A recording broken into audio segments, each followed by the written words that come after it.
انہوں نے انڈیا سے ملائیشیا ہجرت کر کے حضور اکرم صلی اللہ علیہ وسلم کی جناب وہ جو سنت ہے وہ جناب تازہ کی ہے. تو ان کے بارے میں جناب ان سے ایک سوال کیا گیا, وہ نادر صاحب نے سوال کیا کہ آپ یہ بتائیں جب آپ ہجرت کر رہے تھے انڈیا سے تو پاکستان آ جاتے. تو ان کا کہنا تھا کہ نہیں, میں نے سوچا, میں مکہ میں تھا, میرے خلاف جب یہ سازشیں شروع ہوئی, مجھ پر جناب دہشت گردی کے مقدمات اور پتہ نہیں کیا کیا کر دیا, تو پھر وہ مکہ سے انڈیا نہیں آئے بلکہ سیدھے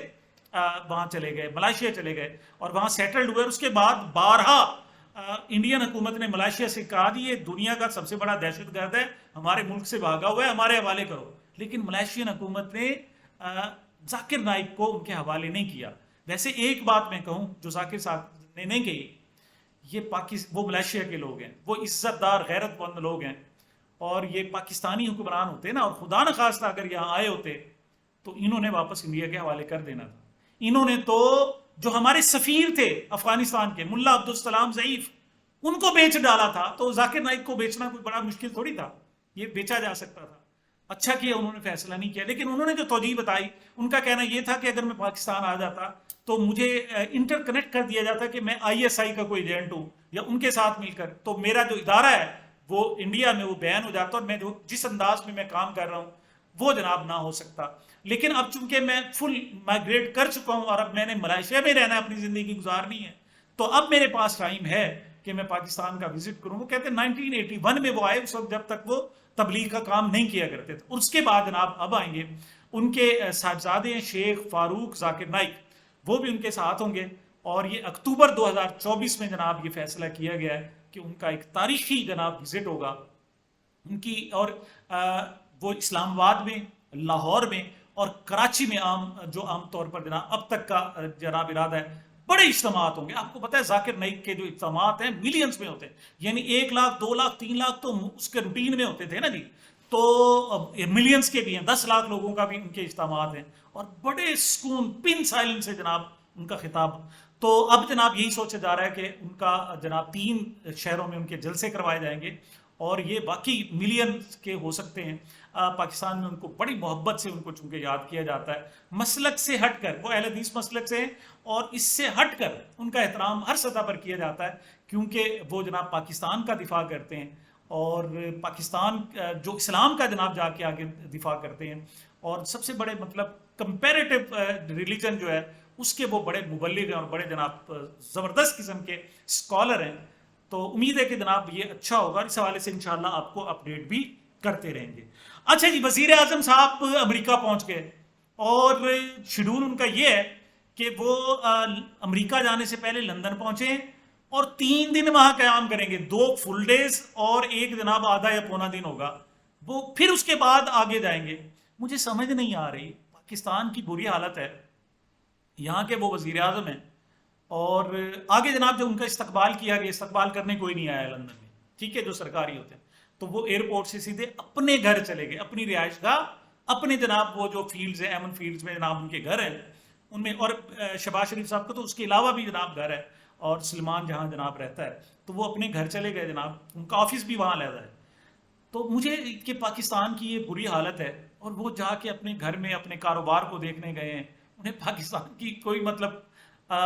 ٹھیک ہے, اچھی بات ہے جناب, اب کیا کیا جا سکتا ہے, اصل میں ان کا گھر ہی وہی ہے, ایک مرتبہ پھر انہوں نے ثابت کیا ہے. تو وہاں 3 دن تو رہیں گے, ورنہ 3 دن ایک پاکستانی وزیر اعظم کا لندن میں کیا کوئی مقصد ہی نہیں ہے, 3 دن بیٹھا رہے جناب, کسی سے ملاقات نہیں, کچھ نہیں ہے, لیکن 3 دن اس نے رہنا, پھر اس کے بعد اس نے جناب آگے امریکہ جانا ہے.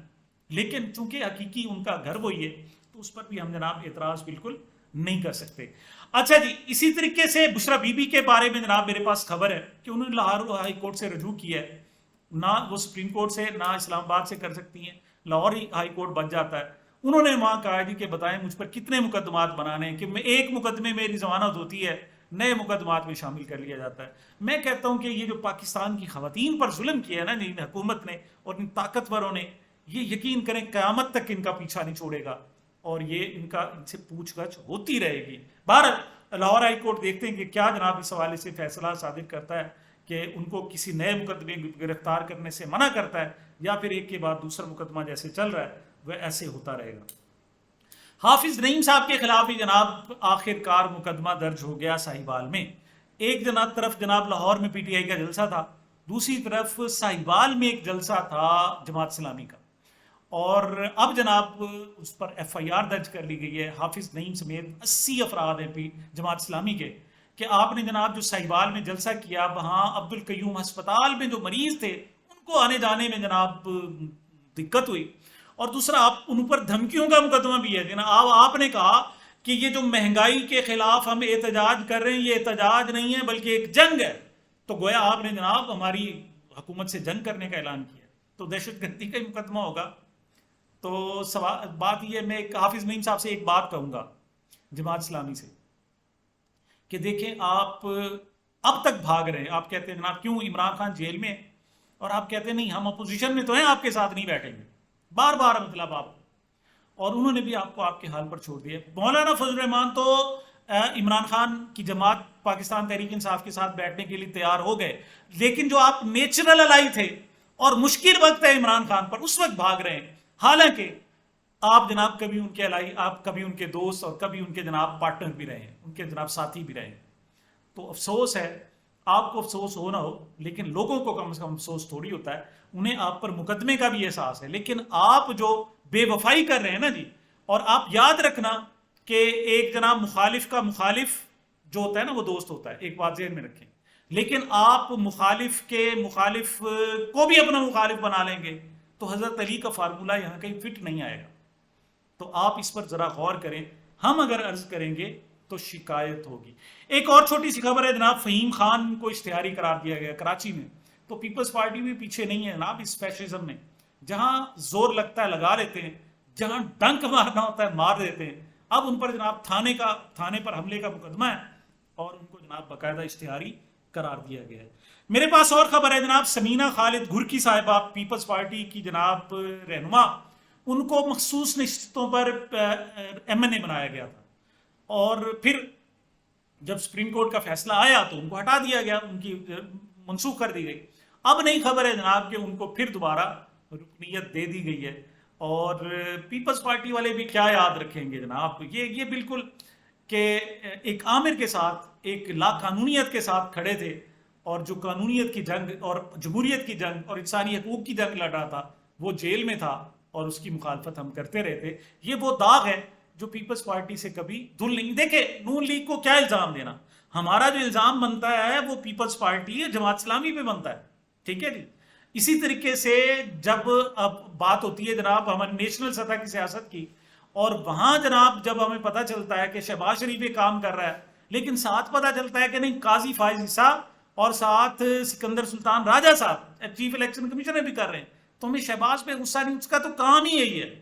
اصل بات یہ ہے کہ جو لبادہ اوڑے ہوئے ہیں، کوئی قانون کا، کوئی جناب الیکشن کمیشن کا، کوئی جمہوریت کا، کوئی جناب سچ بات کا، اور وہ جب آ کر سچ بات کا ساتھ نہیں دیتے بلکہ اس کے خلاف چلتے ہیں، تو تکلیف جو ہوتی ہے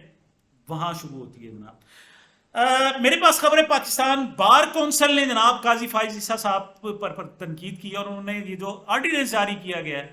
اس پر کہا ہے کہ یہ آرڈیننس کسی طور پر بھی درست نہیں ہے، اور پاکستان بار کونسل بھی اگرچہ جناب وہ یعنی حکومتی فنڈ بڑی چیز ہوتی ہے جناب،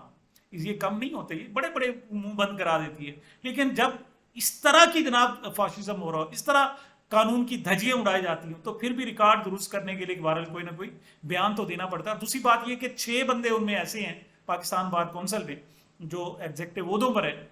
کہ وہ جناب جمہوریت کے ساتھ کھڑے ہیں، انسانی حقوق کے ساتھ کھڑے ہیں، پاکستان کے آئین کے ساتھ کھڑے ہیں، تو ان کا پریشر بھی ہوتا ہے، جس کی وجہ سے پاکستان بار کونسل کو اس قسم کا جناب بیان دینا پڑ جاتا ہے۔ بہرحال بیان ہے، اس کو ہم خوش آمدید کہیں گے۔ آخری جو خبر ہے وہ سردار سلیم حیدر صاحب کی ہے جناب،